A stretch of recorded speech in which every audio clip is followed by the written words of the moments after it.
मुरली सुनते समय अभ्यास कीजिए। मैं आत्मा गॉडली स्टूडेंट हूँ। ईश्वरीय यूनिवर्सिटी में सुप्रीम टीचर शिव बाबा मुझे पढ़ा रहे हैं। ओम शांति। 5 फरवरी 2022 सुप्रीम टीचर के अनमोल महावाक्य। मीठे बच्चे समझदार बन, अपना पोता मेल देखो, कोई कर्मेंद्रिय धोखा तो नहीं देती है। सारे दिन में कोई भूल हो तो अपने आप को सजा दो। प्रश्न: बाप से सच्चा व्यापार करने व ऊंच पद पाने का आधार क्या है? उत्तर: बाप से सच्चा व्यापार करना है तो बाप के हर डायरेक्शन पर चलो। बाबा कहते, बच्चे यदि ऊंच पद पाना है तो अंदर में जो भी बुरी आदतें हैं वे निकाल दो। कुदृष्टि, क्रोध आदि से बहुत नुकसान होता है।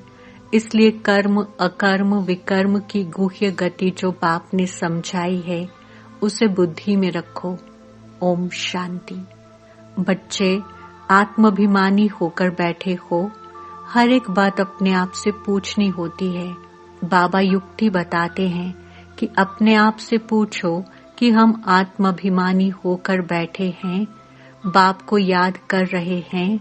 तुम्हारी ये सेना है, उस सेना में सिर्फ जवान होते हैं। तुम्हारी इस सेना में बूढ़े, जवान, बच्चे आदि सब हैं। 80-90 वर्ष के बूढ़े भी हैं। ये सेना है माया पर जीत पाने के लिए। हर एक को माया पर जीत पाकर बाप से बेहद का वर्षा लेना है। माया बड़ी जबरदस्त है, बड़ी प्रबल है, बहुत तूफान लाती है। हर एक कर्मेंद्रिय धोखा देती है। सबसे जास्ती धोखा देने वाली कौन सी कर्मेंद्रिय है? आंखें सबसे जास्ती धोखा देती हैं। बच्चों को समझाया जाता है, भले स्त्री पुरुष हो तो भी बुद्धि से समझो हम वीके हैं, नहीं तो आंखें बहुत धोखा देंगी। ये भी चार्ट में लिखना चाहिए। सारे दिन में हमको कौन सी कर्मेंद्री ने धोखा दिया है? आंखें नंबर 1 धोखा देने वाली हैं। आंखें नुकसान बहुत करती हैं। सूरदास का मिसाल देखा मुझे, आंखें धोखा देती हैं तो आंखें निकाल दी। भल बच्चे सर्विस बहुत अच्छी करते हैं, परंतु माया भी कम नहीं है। आंखें बहुत धोखा देती हैं और एकदम पद भ्रष्ट कर देती हैं। समझू सयाने बच्चे जो होंगे वे सारा दिन नोट करेंगे, हमने कोई भूल तो नहीं की। भक्ति मार्ग में भी अपने को चमाट मारते हैं कि याद रहे, फिर ये काम कभी नहीं करेंगे। वैसे ही इसमें भी जांच रखो। अगर आंखें कहाँ धोखा दें तो अपने को सजा दो। किनारा कर चला जाना चाहिए, खड़ा होकर देखना नहीं चाहिए। सन्यासी लोग बहुत करके आंखें बंद कर बैठते हैं, स्त्री को देखते ही नहीं हैं। वहाँ पुरुष को आगे, स्त्रियों को पिछाड़ी में बिठाते हैं। यहाँ भी तुम बच्चों को मेहनत करनी है। विश्व का राज्य पाना कोई मासी का घर नहीं है। अभी तुम बच्चे हो संगम युग पर। बाबा कहते हैं संगम के साथ साथ पुरुषोत्तम अक्षर जरूर लिखो, जो किसको भी समझने में सहज हो। पुरुषोत्तम संगम युग, जबकि तुम मनुष्य से देवता बनते हो। गायन है ना, मनुष्य से देवता किए। कौन से मनुष्य? कलयुगी। देवताएं तो रहते हैं सतयुग में, तो कलयुगी मनुष्यों को देवता, नरकवासियों को स्वर्गवासी बनाने के लिए ही बाप आते हैं। ये भी अभी तुम जानते हो। मनुष्य तो घोर अंधियारे में पड़े हैं। बहुत हैं जो कभी स्वर्ग को देख भी नहीं सकेंगे। बाप कहते हैं तुम्हारा यह धर्म सुख देने वाला है। भल गाते भी हैं हेवनली गॉड फादर, परंतु उसने हेवन की स्थापना किया ये नहीं जानते। और धर्म वाले भी कहते हैं हेवनली गॉड फादर, परंतु उन्हों को ये मालूम नहीं है कि हेवन में हमारा पाठ नहीं है। क्रिश्चियन लोग खुद कहते हैं पैराडाइज था। इन देवी देवताओं को गॉड गॉडेस भी कहते हैं, परंतु ये नहीं समझते तो जरूर गॉड ने उन्हों को गॉड गॉडेस बनाया होगा। तुमको बाप अब ऐसा बना रहे हैं तो तुमको मेहनत भी करनी चाहिए। अपने से रोज पूछो, मुझे कौन सी कर्मेंद्रिय धोखा देती है। जबान भी कम नहीं है, अच्छी चीज देखेंगे तो दिल होगी ये खाऊं। आगे तुम बच्चों की कचहरी होती थी, भूल बताते थे। शिव बाबा के यज्ञ से कोई चीज चोरी करना बड़ा खराब है, परंतु माया नाक से बहुतों को पकड़ती है। तो बाप कहते हैं बच्चे, बुरी आदतें जो हैं वह निकालनी चाहिए, नहीं तो ऊंच पद पा नहीं सकेंगे। भल स्वर्ग में जाएंगे, परंतु कहाँ राजा कहाँ प्रजा। प्रजा में भी गरीब साहूकार होते हैं। तो कर्मेंद्रियों की बहुत संभाल रखनी चाहिए, पोता मेल रखना चाहिए। ये भी व्यापार है ना, कोई बिरला ही ये व्यापार करे। बाप समझाते हैं बच्चे, अगर मेरे से व्यापार करना है, ऊंच पद पाना है तो डायरेक्शन पर चलो। माया तुमको भुलाएगी जरूर। अगर बाप की मत पर नहीं चलेंगे तो पिछाड़ी में सब साक्षात्कार होंगे, फिर तुम बहुत पछताएंगे। अभी तो सब कहते हैं हम नर से नारायण बनेंगे, परंतु अपने आप से पूछते रहो, बाबा के डायरेक्शन को अमल में लाओ तो बहुत उन्नति होगी। सारे दिन का पोता मेल निकालो। आंखों ने कहाँ धोखा तो नहीं दिया। मंजिल बहुत ऊंची है, इसलिए 8 रत्न ही पास विद ऑनर निकलते हैं। भल 9 रत्न भी होते हैं, उसमें नंबर 1 तो है बाबा। बाकी 8 रत्न जब कोई ग्रहचारी बैठती है तो 8 रत्न की अंगूठी पहनते हैं, तो पास विद ऑनर 8 ही निकलते हैं। बाकी को कुछ न कुछ दाग लगते हैं। इसमें बड़ी मेहनत है। रावण राज्य है ना, सतयुग में ये बातें ही नहीं होती, क्योंकि रावण राज्य है नहीं। ऊंच पद देने लिए भगवान तुमको पढ़ाते हैं। विचार करो, गुरु भी करते हैं ना। ये तो सतगुरु है, उन्होंने तो सर्वव्यापी कह बाप से बेमुख कर दिया है। तुम समझा सकते हो। बाप कहते हैं मामेकम याद करो, मैं पतित पावन हूँ। फिर तुम कहते हो ठिक्कर भीतर में है। अब बाप कहते हैं तुम सब आसुरी मत पर मेरी ग्लानि उपकार करते आए हो।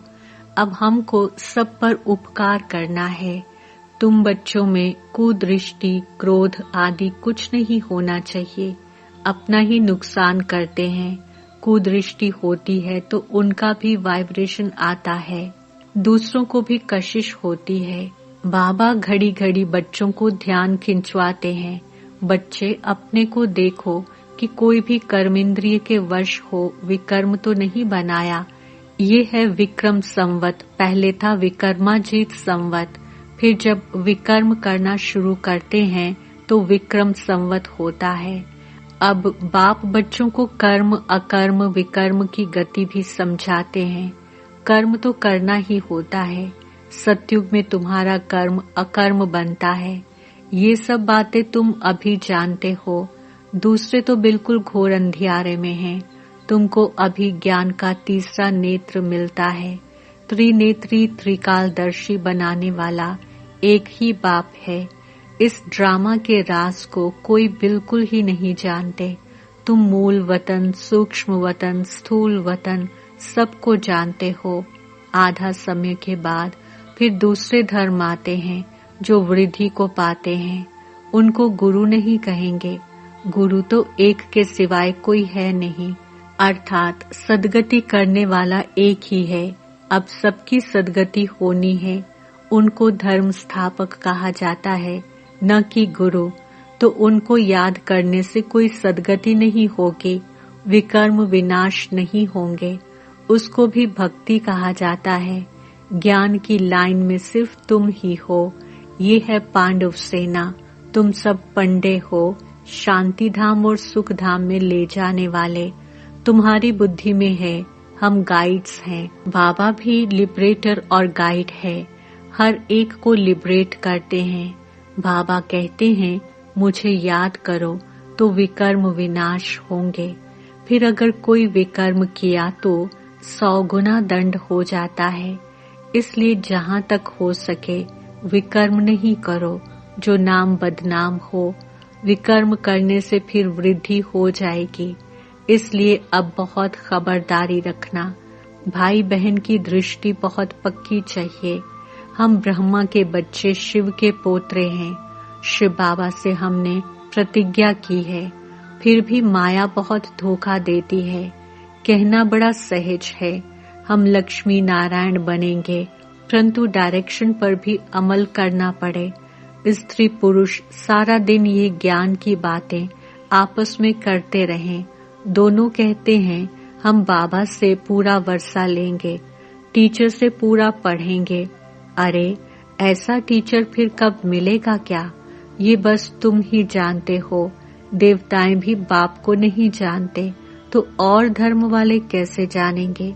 अब तुमको बाबा सारी सृष्टि के आदि मध्य अंत का ज्ञान सुना रहे हैं। ये ज्ञान फिर प्रायलोप हो जाएगा। मैं ही प्रायलोप हो जाता हूँ तो फिर ये ज्ञान कहाँ से मिलेगा? बाबा बच्चों को युक्ति बताते हैं तो हमेशा याद रखो कि हमको शिव बाबा सुनाते हैं। ये जानते हैं मैं भी शिव बाबा से वर्षा ले रहा हूँ। ये भी स्टूडेंट लाइफ में है। तुम भी मनुष्य से देवता बनने के लिए पढ़ रहे हो। देवताएं होते हैं सतयुग में, कलयुग में मनुष्य हैं, उसमें भी अनेक धर्म हैं। ये बहुत समझने की बातें हैं। यहाँ आते तो बहुत हैं, फिर भी तकदीर में नहीं है तो कहते हमको संशय आता है। शिव बाबा इसमें कैसे आकर पढ़ाते हैं मैं नहीं जानता हूँ। अरे शिव बाबा अगर न आए तो भला शिव बाबा को याद कैसे करेंगे जो तुम्हारे विकर्म विनाश हो। उनकी याद के बिना तो विकर्म विनाश हो न सके। सजाएं बहुत खानी पड़ेंगी, बाकी पाई पैसे का पद मिलेगा। यह राजधानी बन रही है। राजाओं के आगे दास दासियां भी होते हैं ना। बाबा से पूछो कि हमारा शरीर अब छूट जाए तो हम क्या जाकर बनेंगे, तो बाबा सब कुछ सुना देंगे। नंबरवार तो है ना। ये पढ़ाई बड़ी जबरदस्त है, इसमें कमाई बहुत है। मनुष्य कमाई के लिए कितने हैरान रहते हैं। रात दिन बुद्धि उसमें लगी रहती है, सट्टा लगाते रहते हैं। तुम्हारे पास भी बड़े व्यापारी लोग आते हैं, कहते हैं क्या करें, फुर्सत नहीं है। अरे विश्व की बादशाही मिलती है, सिर्फ शिव बाबा को याद करना है। अपने इष्ट देव को भी याद तो करते हो ना। कोई देवता को याद करने से विकर्म विनाश नहीं होंगे। इसलिए बाबा बार बार समझाते रहते हैं ताकि कोई ऐसे न कहे कि हमको कोई ने समझाया नहीं। तुम बच्चों को हर एक को पैगाम देना है। एरोप्लेन से पर्चा गिराना भी बहुत अच्छा है। कोई ऐसा न रह जाए जो कहे कि हमको मालूम ही नहीं पड़ा कि बाबा आया है, इसलिए ये सब करना पड़ता है। ब्रह्मा है शिव बाबा का पहला बच्चा। प्रजापिता ब्रह्मा वह भी बाप ठहराना। ब्रह्मा द्वारा शिव बाबा स्वर्ग की स्थापना करते हैं।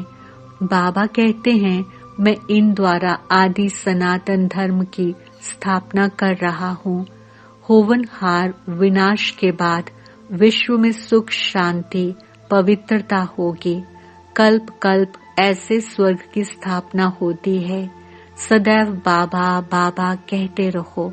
बाबा कहने से ही आंखों से प्रेम के आंसू आ जाएं। बाबा आपसे कब मिलेंगे, परंतु जो सम्मुख बैठे हैं वे मानते नहीं और नहीं देखने वाले तड़फते हैं। वंडर है, लिखते हैं बंधन से छुड़ाओ। कोई कोई तो बाबा के बनकर फिर माया के बन जाते हैं। फिर पिछाड़ी में याद आएगा। मरने समय सबको कहते हैं राम राम कहो, फिर अंत में कशिश होगी। समझेंगे बाबा की याद से हम विकर्म तो विनाश करें। बाबा कहते हैं मीठे मीठे बच्चे अपना कल्याण करो, बाप की श्रीमत पर चलो, सबको संदेश देते रहो। एरोप्लेन से कोई कोई को पर्चा मिला तो वह जग गए। हिस्ट्री सुनाना। सारे विश्व में खास भारत में सुख शांति तो स्थापन होनी ही है। अच्छा, मीठे मीठे सिक्के लगे हमारे बच्चों पर हमारे बाप और दादा का याद प्यार और गुणगान। रूहानी बाप की रूहानी बच्चों को नमस्ते। हम रूहानी बच्चों की रूहानी बाप दादा को याद, प्यार, गुड मॉर्निंग, नमस्ते और बहुत बहुत शुक्रिया। धारणा के लिए मुख्य सार। पहला पॉइंट, भाई बहन व भाई भाई की दृष्टि पक्की करनी है। बहुत खबरदार रहना है, ऐसा कोई कर्म न हो जो बाप का नाम बदनाम हो। दूसरा, बाप में कभी भी संशय नहीं लाना है। प्रेम से बाप को याद करना है। रात दिन पढ़ाई पर ध्यान देकर कमाई जमा करनी है। वरदान, सदा विजय की स्मृति से हर्षित रहने और सर्व को खुशी दिलाने वाले आकर्षण मूर्त भव। स्पष्टीकरण, हम कल्प कल्प की विजयी आत्मा हैं। विजय का तिलक मस्तक पर सदा चमकता रहे तो ये विजय का तिलक औरों को भी खुशी दिलाएगा, क्योंकि विजयी आत्मा का चेहरा सदा ही हर्षित रहता है। हर्षित चेहरे को देखकर खुशी के पीछे स्वतः ही सब आकर्षित होते हैं। जब अंत में किसी के पास सुनने का समय नहीं होगा, तब आपका आकर्षण मूर्त हर्षित चेहरा ही अनेक आत्माओं की सेवा करेगा। स्लोगन, अव्यक्त स्थिति की लाइट चारों ओर फैलाना ही लाइट हाउस बनना है। ओम शांति।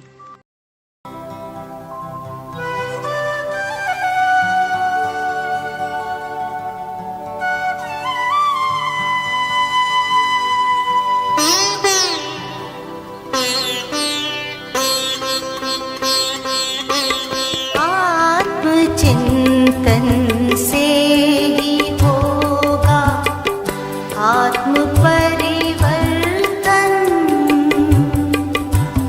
आत्म चिंतन से ही होगा आत्म परिवर्तन।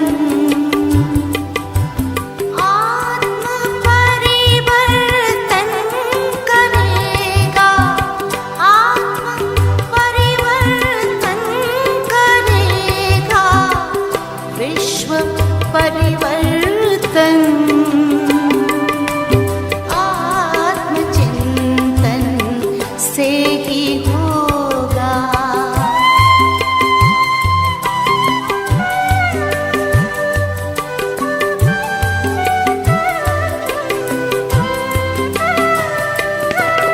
विश्व के कल्याण हित कुछ एक पल को लीजिए। विश्व के कल्याण हित कुछ एक पल को लीजिए। शांत और एकांत मन में ध्यान इतना दीजिए। शांत और एकांत मन में ध्यान इतना दीजिए। हम कौन आए क्यों यहाँ, हम कौन आए क्यों यहाँ करें आत्म अन्वेषण। आत्मचिंतन से ही होगा आत्म परिवर्तन। आत्म परिवर्तन करेगा, आत्म परिवर्तन करेगा, विश्व परिवर्तन। आत्मचिंतन से ही होगा।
अनुशासन आत्मचिंतन से ही होगा आत्म परिवर्तन। आत्म परिवर्तन करेगा, आत्म परिवर्तन करेगा, विश्व परिवर्तन